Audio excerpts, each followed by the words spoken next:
Okay, good morning. We've done our warm-up. Hopefully our metabolism's been kick-started and it's time for breakfast. So in China they say breakfast like a king, lunch like a prince and dinner like a pauper. And what they're really saying there is that breakfast is the most important meal of the day. So in traditional Chinese medicine, one of the things that they say is very important is to eat hot foods, eat warm foods, because heat is energy and we want to be putting energy into our body. We don't want to be using up energy by eating cold foods that reduce the temperature of our body, especially not at this time of year. So what we're going to be making today is some rice porridge, or what they call zhou in China. And there's three ways that you can make it. So the first one is that you can cook some rice from scratch. Just get some white rice, boil it up until it's ready. The second way is that maybe you've cooked too much rice last night for dinner. You can use that rice again, add water to it and make zhou out of it. And the third way is that you made too much zhou for breakfast yesterday, you've still got some left over, you can just heat that up. It's pretty much the same as reusing rice from yesterday. So what I'm going to be doing is the third one. So I've got some zhou that I made yesterday. You can see here some rice and it's got some chunks of carrots in here. So basically all the ingredients are rice, and you can chop up carrots just quite roughly, about sort of medium-sized chunks. You put them in with the rice. We take some water that has already boiled in the kettle, and we want to pretty much cover the rice again. So it's quite amazing how much water rice will absorb and cook up. Yep, so very similar to porridge. You maybe want the same kind of proportions of water to rice or water to oats. And then we pop that on, bring it to the boil. Once it's boiling, just bring it down to a simmer. So that can just do its own thing there. And some things that you might want to have with the rice porridge, with the zhou, just to flavour it a little. Depends on your tastes, but what I like to do is have spring onion. So just chop spring onion into little circles, and that can garnish the porridge once it's been cooked. What I might also do at the same time as doing this is dry roast some nuts, some peanuts, or maybe cashew nuts.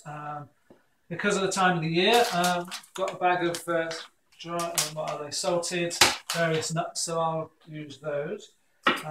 So just chop the spring onion up again, quite fine, because you want the nice flavour from the spring onions just to garnish and add to the heat and the carbohydrates of the rice. So you can just pop that in a little dish for serving.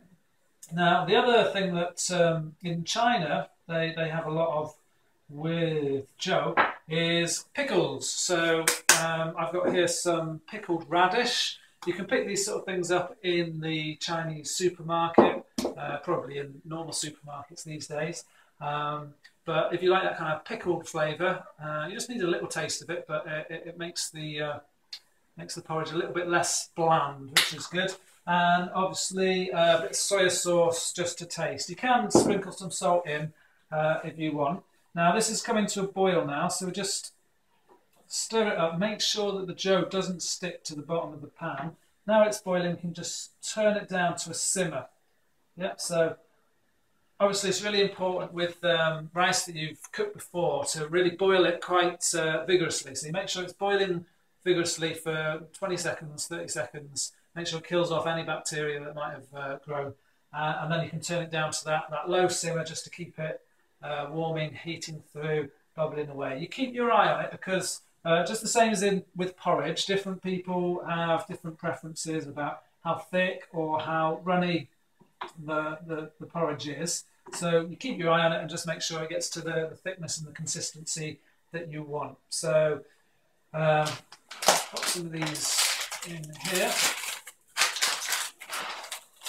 So you can just sprinkle these on the top once they're done, but if you want to be fancy, which I am, you can pop them in little bowls. You get your chopsticks, and then you can just pop them in as you eat it. So this is coming along nicely. So the reason, well, one of the reasons that I eat rice porridge pretty much every day if I can, is when I was in China a few years ago. Laobar takes senior students of Lisha across to China on the Taoist Trail, and one of the places, we were up a mountain, and a few of us had gone walking up into the mountains, and we found a really small little temple. It was a really hot day, and we'd been walking uphill, so stopped there and just sat on the seat, well, not the seat, sat on the steps of the temple just to have a rest and enjoy the sun. And we were there, and there was an old Taoist priest who was just stood in one of the doorways and watching us. And fortunately, I was with Nusha Yi, and she was able to strike up a communication with him. And he was just kind of looking at us and watching us, and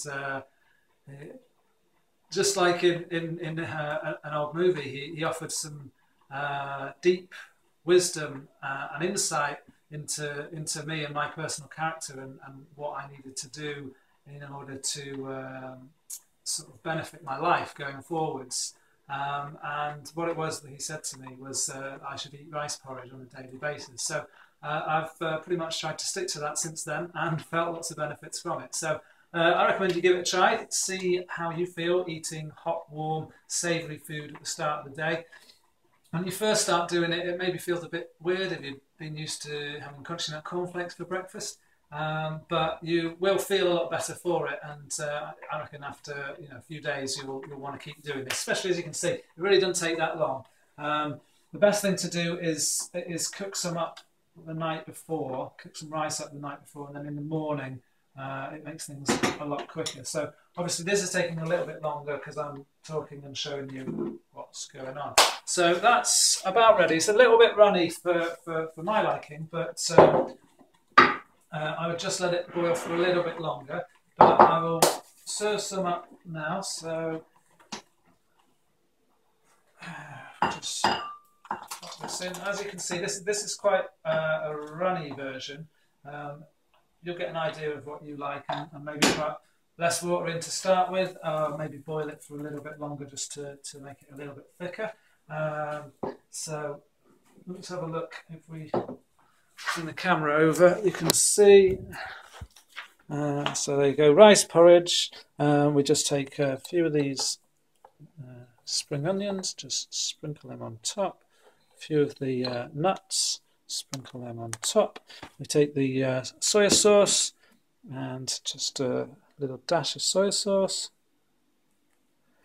And if you want to, just take your chopsticks and add some of the pickles to it. And then you can, if you're fortunate enough, there's a beautiful bowl and spoon that I brought all the way back from Vietnam on the back of a moped. But you can just stir all of that in, and there you go. You've got your rice porridge, delicious. So hopefully you'll enjoy that. And if there's any other videos that you think that you might like to see about Lisha, about the Lisha lifestyle, then please just write a comment wherever you can write a comment on this page. And hopefully me or some of the other Lisha teachers will respond to that and do videos for you that give you a bigger insight into the Lisha lifestyle and the different practices of Lisha that supplement the training that you might do in the classes. If you want to find out about the classes, then the website is www.lisha.org/classes, and that will take you to a postcode finder where you can put your postcode in, find classes near you. And I've just thought also, we do have a Changming cookbook, so if you want to go onto Amazon, I'll put the link on the page here somewhere.